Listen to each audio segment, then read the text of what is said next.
လိုနှစ်ထင်ကြောကနေကပ်ပြီးတော့ဗောနော်ဒီအနောက်ကနေဗောစူးထောင်ပြီးတော့သိရမလားနောက်ကနေဇက်ကြောတွေအရန်တက်တဲ့ဥစ္စာဝဒါမှာဒီရင်တွေတော့ခက်တယ်နဲ့တက်တာခဲ့တာကိုပြောရင်လုံးဝမယုံမရှိနဲ့ဒီမျိုးစုလောက်ကလည်း online shop လုပ်တယ်ဆိုတော့ဖုန်းနဲ့အရန်ကြီးရတယ်ပြင်မျိုးစုနောက်မကောင်းတဲ့ချင်းတစ်ခုကမျိုးစုညအိပ်ပြီးဆိုအမြဲတမ်းဇက်ကားကြည့်လေးရှိတယ်ဗောနော်နောက်တအားမိုးချုပ်တော့လေအာရုံကြောတဲ့တဖြည်းဖြည်းနဲ့အားနေလာတာနမတိတာကတော့ဒီမျက်လုံးတွေမှာကျိန်းဆက်ပြီးတော့ဒီမျက်ရိုးတွေကပြီးဒီအနောက်တွေဆိုရင်အားတုံးတုံးနဲ့ဗောနော်အလုံးလုံးလို့လည်းမရနောက်အစိုးဆုံးပြဿနာညအိပ်လို့မရတဲ့ပြဿနာပါလေဆိုတော့အနောက်ကဇက်ကြောထိုးထထောင်ကြီးတောင်းမှာတက်တာဗောနော်အဲ့လိုဆိုမျိုးဆိုကလေးတွေကိုအရင်တက်နေခိုင်းရတယ်အဲ့နောက်ပဲမျိုးဆိုကဒီ neuro T တဲ့ထွက်လာတဲ့ခါကျတော့မျိုးဆိုစမ်းပြီးတောက်ကြည့်တာဗောနော်သိလား तू ကလေပထမ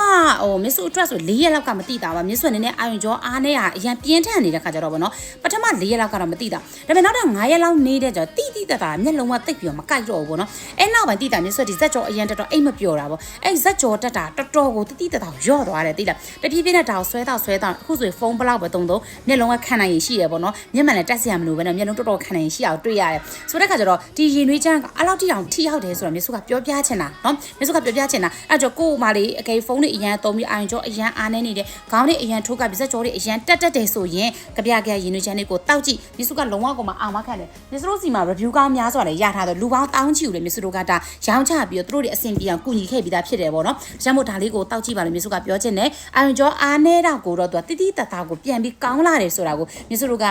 အာမခံတယ်ပေါ့နော်အဲ့တော့ဒါလေးကတော့အာရုံကြောအားဖြည့်ဓာတ်စာလေးပါဒါလေးလိုချင်တယ်ဆိုရင်မြေစုတို့ရဲ့ TikTok CB သုံးဖို့ Viber က Telegram လာပြီးတော့မှာလို့ရတယ်เนาะ